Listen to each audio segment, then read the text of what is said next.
बोले गणेश भगवान की जय। भाद्रपद माह के कृष्ण पक्ष की एकादशी को अजा एकादशी कहते हैं। इसका व्रत करने से सभी पाप नष्ट हो जाते हैं और आपकी मनोकामनाएं पूर्ण होती हैं।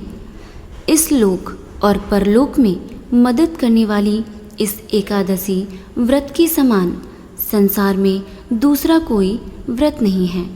तो चलिए अजा एकादशी व्रत कथा को श्रवण करते हैं। पौराणिक काल में भगवान श्री राम के वंश में अयोध्या नगरी में एक चक्रवर्ती राजा हरिश्चंद्र नाम के एक राजा हुए थे। राजा अपनी सत्यनिष्ठा और ईमानदारी के लिए प्रसिद्ध थे। एक बार देवताओं ने इनकी परीक्षा लेने के लिए योजना बनाई। राजा ने स्वप्न में देखा कि ऋषि विश्वामित्र को उन्होंने अपना राजपाट दान कर दिया है। सुबह विश्वामित्र वास्तव में उनके द्वार पर आकर कहने लगे कि तुमने स्वप्न में मुझे अपना राज्य दान कर दिया। राजा ने सत्यनिष्ठ व्रत का पालन करते हुए संपूर्ण राज्य विश्वामित्र को सौंप दिया। दान के लिए दक्षिणा चुकाते हेतु राजा हरिश्चंद्र को पूर्व जन्म के कर्म फल के कारण पत्नी, बेटा एवं खुद को बेचना पड़ा।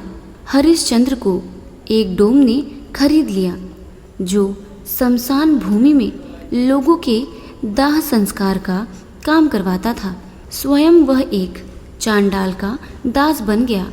उसने उस चांडाल के यहाँ कफन लेने का काम किया, किंतु उसने इस आपत्ति के काम में भी सत्य का साथ नहीं छोड़ा।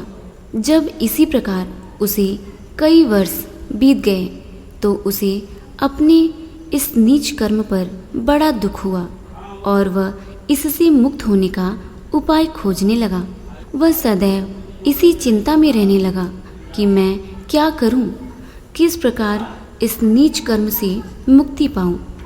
एक बार की बात है, वह इसी चिंता में बैठा था कि गौतम ऋषि उसके पास पहुँचे। हरिश्चंद्र ने उन्हें प्रणाम किया और अपनी दुख भरी कथा सुनाने लगे।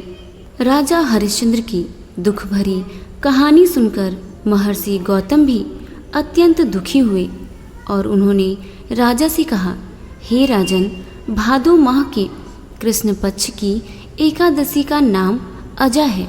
उस एकादशी का विधान पूर्वक व्रत करो तथा रात्रि को जागरण करो। इससे तुम्हारे सभी पाप नष्ट हो जाएंगे। महर्षि गौतम इतना कहकर आलोप हो गए। अजा नाम की एकादशी आने पर राजा हरिश्चंद्र ने महर्षि के कहे अनुसार विधान पूर्वक उपवास तथा रात्रि जागरण किया। इस व्रत के प्रभाव से राजा के सभी पाप नष्ट हो गए। उस समय स्वर्ग में नगाड़े बजने लगे तथा पुष्पों की वर्षा होने लगी। उन्होंने अपने सामने ब्रह्मा, विष्णु, महेश तथा देवेंद्र आदि देवताओं को खड़ा पाया। उन्होंने अपने मृतक पुत्र को जीवित तथा अपनी पत्नी को राजसी वस्त्र तथा आभूषणों से परिपूर्ण देखा। व्रत के प्रभाव से राजा को पुनः अपने राज्य की प्राप्ति हुई। वास्तव में एक ऋषि ने राजा की परीक्षा लेने के लिए यह सब कौतुक किया था, परंतु अजा एकादशी के व्रत के प्रभाव से ऋषि द्वारा रची गई सारी माया समाप्त हो गई और अंत समय में हरिश्चंद्र अपने परिवार सहित स्वर्ग लोक को गया। हे राजन, यह सब अजा एकादशी के व्रत का प्रभाव था। जो मनुष्य इस उपवास को विधान पूर्वक करते हैं तथा रात्रि जागरण करते हैं, उनके सभी पाप नष्ट हो जाते हैं और अंत में वे स्वर्ग को प्राप्त करते हैं। इस एकादशी व्रत की कथा के श्रवण मात्र से ही अश्वमेध यज्ञ के फल की प्राप्ति हो जाती है। जय श्री हरि।